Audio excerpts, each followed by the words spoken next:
The overall goal of this procedure is to image biomolecules such as DNA and proteins in aqueous buffers in real time using atomic force microscopy.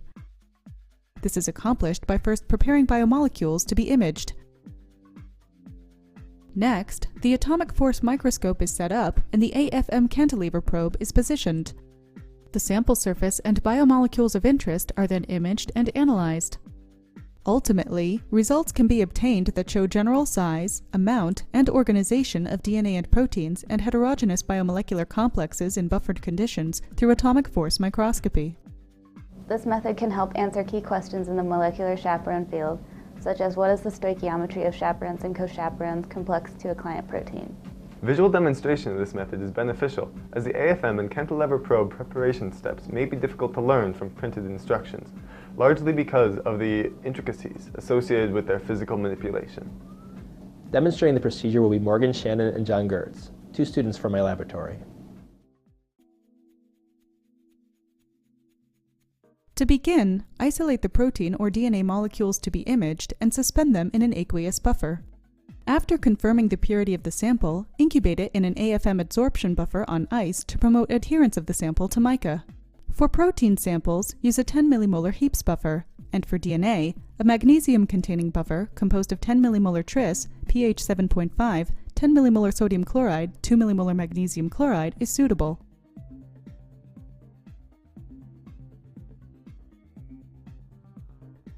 To mount the AFM probe, place the liquid cell probe holder onto the corresponding cantilever installation docking station. Locate the long, thick cantilever of the sharp nitride lever probe to be used for imaging. Carefully transfer it to the liquid cell probe holder, ensuring that the tip remains upright.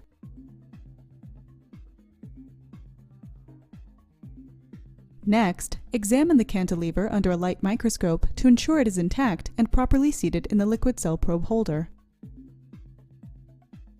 Then, carefully remove the AFM head from the instrument dovetail assembly by tightening the knurled head clamp screw. Invert the AFM head and firmly push the liquid cell probe holder onto the 4 pins at the base of the AFM head. Finally, carefully return the AFM head into the instrument dovetail assembly.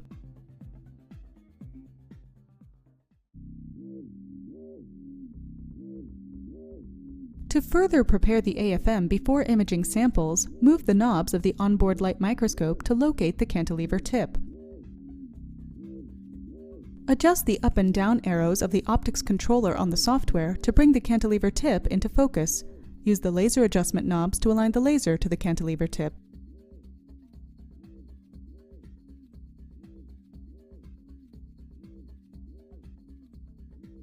This is one of the most technically challenging steps in the protocol.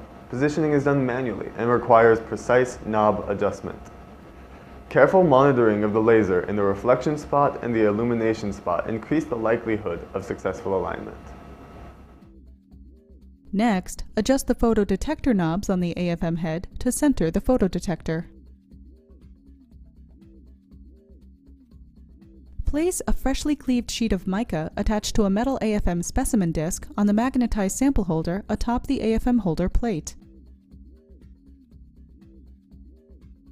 Rotate the AFM holder plate so the specimen disc is positioned for the initial imaging.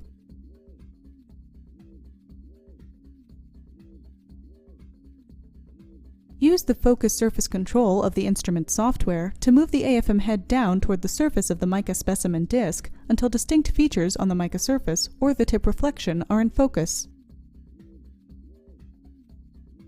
Select the tune icon from the instrument software and tune the cantilever. The resonance frequency of recommended MSNL or SNL probes is 20 to 60 kHz. Select a 5% peak offset.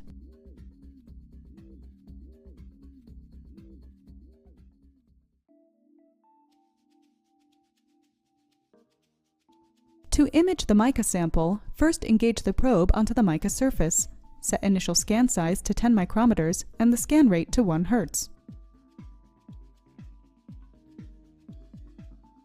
Capture complete scan images of the 10 micrometer field. Then decrease the scan size to 5, 1, and 0.5 micrometers and capture complete images of each field. Disengage the probe by clicking once on the disengage icon on the instrument software. To image biomolecules of interest, mix 5 microliters of the prepared sample with 45 microliters of fresh adsorption buffer. Carefully add 50 microliters of the 0.5 microgram per milliliter biomolecule containing solution directly onto the mica surface. Pause for 5 minutes to allow the biomolecules in the sample to adhere to the mica surface. Then, pipette an additional 50 to 100 microliters of adsorption buffer into the liquid cell probe holder, being careful to not touch the probe, AFM head, or mica with the pipette tip. Readjust the photodetector and realign the laser to the cantilever as necessary. Then, use the instrument software to re-engage the probe.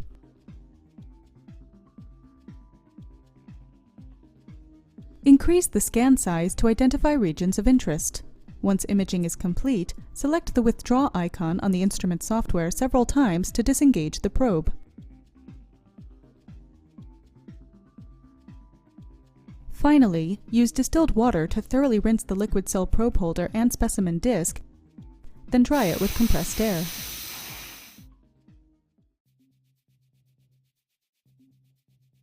An example of an AFM image is shown here. The mica substrate provides a molecularly flat surface onto which DNA and protein can adsorb. Imaging mica prior to biomolecule samples provides a negative control and an assessment of imaging noise. It also provides a level of assurance that the cantilever is properly tuned and subsequent sample imaging will be successful. Double-stranded plasmid DNA, presumptively supercoiled, is readily identified by its asymmetric appearance and uniform depositing on the previously unremarkable mica substrate. Protein complexes of discrete particle sizes are also uniquely distinguishable from the mica substrate. Particle size differences indicate sample heterogeneity and can be useful for approximating protein complex stoichiometry or biochemical activity. The general diagonal shape and consistent orientation of the protein particles observed here is an imaging artifact, as proteins would expectedly be oriented on the mica substrate in a random fashion.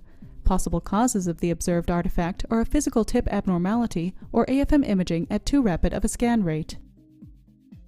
While tip convolution prevents absolute length measurement calculations in the x and y axes, height measurement, or z-axis, and relative x and y measurements may be nonetheless useful for estimating biophysical properties of the imaged biomolecules.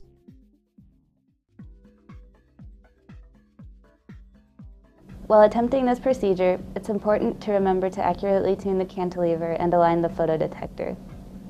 Following this basic AFM procedure, other steps, including using a buffer exchange fluid cell, can be added in order to answer additional questions, such as the ability for molecular chaperones to affect the release of steroid from their DNA response elements. After watching this video, you should have a better understanding of how to image DNA, proteins, and biomolecular complexes using atomic force microscopy in buffered conditions.